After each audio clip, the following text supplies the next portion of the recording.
V'hoyo hadam lochem la'os al habotim.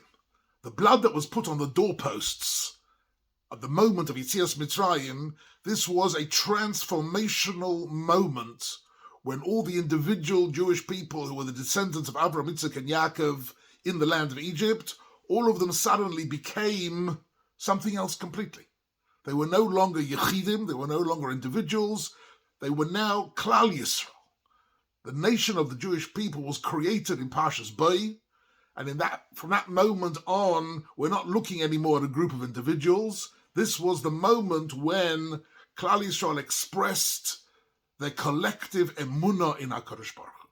And this was a momentous changing point, which completely connected the Jewish people to their destiny in a way that had never happened before. And I'd like to have a closer look at this whole process. The first word, actually, that Moshe Rabbeinu introduces here has got an interesting nuance to it, which I'd like to just mention as an introduction. And that is when HaKadosh Baruch Hu says to Moshe Rabbeinu to take the Korban Pesach and to engage in the Yontef of Pesach, it says, "V'yikchu lahem se'el beis avos," they should take a lamb and shecht it. Moshe Rabbeinu adds an interesting word. He says, "Mishku ukchu lachem tzon." What does the word Mishku mean? The word mem shin kaf, limshoch. So limshoch means to be attracted to something, to be drawn towards it. Right? Mishku, we say in modern Hebrew, ma moshechotcha, what attracts you to this book, to this event, to this person? Zem moshechoti, this is something which attracts me. So mishku chulachem tzon means be connected, to engage, to be attracted to this particular mitzvah, that mishku. Even in halachically, in Bab Metzia, we speak about one of the kinyonim, one of the mechanisms for acquiring ownership of an animal, for example. It's called kinyan meshicha. While you draw it along the road, you lead the animal along the road, that is a kinyan. With that, you acquire it. So meshicha is, in that sense, being drawn, being connected to something. In the language of the Tanakh, we find it, for example, in Shir HaShirim, in the fourth pasuk of Shir HaShirim, Moshcheni acharecha narutza, heviani hamelech hadarov. Right? The beloved is speaking about how he's being attracted and drawn in to the inner chambers of the Doid. The love between the Doid and the Raya in Shir HaShirim is in Pasuk 4 described as Mashiach, as a tremendously powerful attraction and a connection. And that is the Mishku Chulachem. Don't just take it, but take it with a tremendous amount of being attracted and being drawn towards it. Curiously, if we look in the Mechilta in Chazal, we find Rabbi Yosef Aglili uses the word Mashiach in the exact opposite sense. And we find this sometimes in the Hebrew language, and it's a very profound insight into human nature, that actually Rabbi Yosef Aglili says, no, Mishchu here means Mashchu Yedeiche Min Ha'avodah Zara Ukechu Et HaPesach. That the word Limshach can also mean the opposite, can mean not to be drawn towards something, but to withdraw, to disengage. And indeed in Ivrit as well, we say, Ani moshechet yadi mizeh, it means I'm resigning. I'm disengaging from this project. So Limshach can be attracted towards, and it can also be to disengage, to draw away from something. And the truth is, this shows a very profound insight into human nature and human motivation, is that you can only be attracted to something important if at the same moment you're willing to disengage from all those people and those ideas and those events which are contrary to it. So Klal Yisrael had to be drawn towards the Korban Pesach, the inauguration as Klal Yisrael, they had to be drawn towards it, and they had to disengage from the Avodah Zarah. And the Medrash goes on to say in Medrash Rabbah that HaKadosh Baruch Hu says to Moshe Rabbeinu that until they shecht the Elohei Mitzrayim, the pagan gods of Egypt, until they smash those idols, they can't come and join Klal Yisrael. And sadly, I think we know from Chazal that we speak about Yetzias Mitzrayim as a great and wonderful event, but there was a sad side to it as well. And the sadness was that not every member of the Jewish people actually participated in Yetzias Mitzrayim. Many of them, quite a large percentage of Klal Yisrael, had been so deeply assimilated and so deeply connected to their Elohei Mitzrayim, to the pagan gods and to the assimilated into the culture of Egypt, that they couldn't let go. They couldn't do the Mishku of Rabbi Yossi Aglili. They couldn't do the Mishku means they couldn't disengage, and because they couldn't disengage, therefore they also couldn't engage in the mitzvah. And that's the first point that Moshe Rabbeinu expresses with the word Mishku, a very powerful idea about mitzvahs and about our relationship with the forces which are surrounding us, which negate a life of emunah, a life of chesed, and a life of avodas Hashem. The second point to notice is the whole idea of the Korban Pesach. And here we find that Rashi brings beautiful medrash in chapter 12, Pasuk 6. Rav Masya ben Cheresh says, a Pasuk in Yechezkel chapter 16.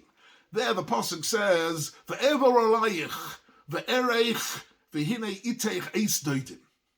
These are Pasukim which we mentioned a little bit in the Haggadah of Pesach. The Yechezkel says, HaKadosh Baruch Hu looked at Klal Yisrael, and the time had come. It was the moment of Eit Dodim, the time of love, mutual love, right? A time of Geula. HaKadosh Baruch Hu had promised it to Avraham, Yitzchak, and Yaakov. It was the right moment. And yet, says the Medrash, V'at oroin ve'eria, the Pasuk continues there. You, Klal Yisrael, were naked. Naked in what sense? Naked of mitzvahs. Ramasi ben Cheresh says, in that Rashi, in Pasuk 6, chapter 12, Klal Yisrael were naked of mitzvahs. Meaning what? That the whole Geula was absolutely poised to take place, and Klal Yisrael were going to be transformed into the Mamlechas Kohen V'Goy Kodesh, but there was something missing. It couldn't happen. Why not? Says Rashi, B'lo hoyo lahem mitzvos lehisasek bahem. They didn't have any mitzvahs to be busy with. Unless you're busy with a mitzvah, you can't receive the Chazdei Hashem. This is the important principle that we're learning here at this point. That even if HaKadosh Baruch Hu has decided to bestow upon us the greatest possible chesed, the greatest possible geula, we need to be a worthy recipient of that chesed. And the only way to be a worthy recipient is to be osek b'mitzvahs. If you're involved in doing mitzvahs and you're engaged in the mitzvah, then you can receive everything. Then it's Ein Sof. Then you're connected to the Ein Sof. Mitzvahs this asik by him, says Rashi. And therefore HaKadosh Baruch Hu gave them two mitzvahs, the Pesach and the Bris Milah. The Bris Milah is mentioned in this week's Parsha simply by virtue of the fact that the Pasuk says, V'chol orel lo yochal bo, that nobody who was uncircumcised could eat from the Korban Pesach, and therefore there was a national revival of Milah took place as a preamble to the Korban Pesach. Right? And that's what the Pasuk means there in Yechezkel. HaKadosh Baruch Hu turns around to Klal Yisrael. It's the right time. They're naked of mitzvahs. So what's the response? B'domayich chayi, b'domayich chayi.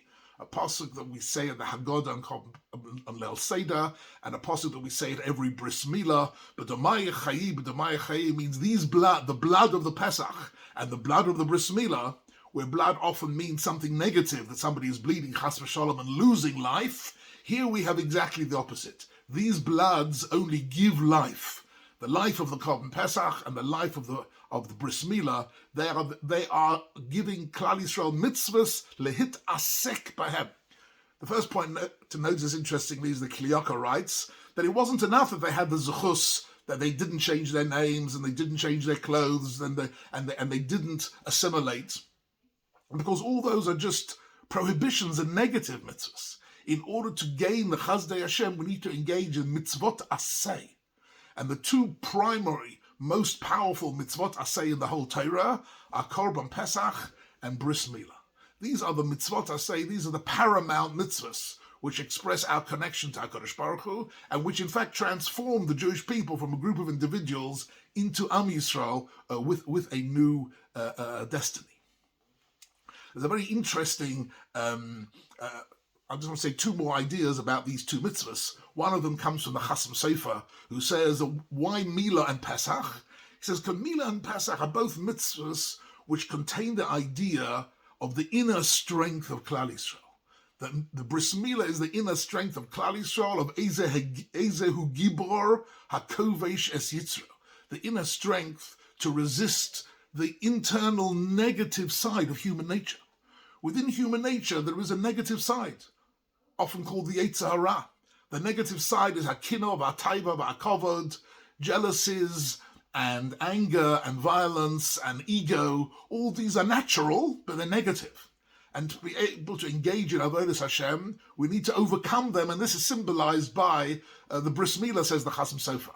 That is the inner, if you like, negative forces which need to be overcome in order to engage with HaKadosh Baruch Hu. And what is Korban Pesach? Korban Pesach is the rejection of the gods of the Goyim, to reject the values and the norms of the Goyim, and to be able to connect to the mitzvahs of the Torah, the values of the Torah, the identity of the Torah. That is Mishku Chuluch, and that's Rabbi Yossi Aglili, saying you have to Moshechet Yadecha, you have to withdraw from the non-Jewish world in order to engage with Avodas Hashem. And that's why it says Chasam Sofer, it's dafka these two mitzvahs. The Maral's got a much more, if you like, conceptual, fascinating concept here in the Gur Aryeh on this Rashi, where he says that actually there are mitzvahs of being and mitzvahs of doing. The difference between being and doing. That lots of mitzvahs are what we do, right? We do, right? We eat the matzah, that's something that we do, right? We blow the shofar, it's something that we do. We put on tzitzis, that's something that we do. But there are some mitzvahs which relate not to our doing, but to our being, about our identity. Who are we? And the Bris Milah is the primary mitzvah, he says, of who we are. Bris Milah is not something that we do, it's something that's done to us. It's hardwired into us. The Bris Milah tells us that we are connected to the Ois Bris Kodesh, connected to HaKadosh Baruch Hu. So these were the two mitzvahs, which we were given lis asek bahem. If we engage in mitzvahs, we transform ourselves. HaKadosh Baruch Hu is constantly wanting to bestow upon us Gomel Chasodim Tovim, to give us Chazdei Hashem. The question isn't whether HaKadosh Baruch Hu wants to or not. The question is, are we able to receive it? And it's through Osek B'mitzvahs, it's through that moment of Mishku, in both meanings of the word, that we can receive from HaKadosh Baruch Hu the Geula of Mitzrayim. And the Geula of Mitzrayim is a template. It's a binyan av for all future Geulas. Every future Geula, both a personal Geula and a national Geula, comes about because we are engaged in the mitzvahs which express the idea that we are willing to disengage from the negativity within and without, and we're looking to engage with HaKadosh Baruch Hu, and we're looking to engage with a process that will bring us first to Har Sinai and ultimately to Eretz Yisrael, v'chein yehi ratzon.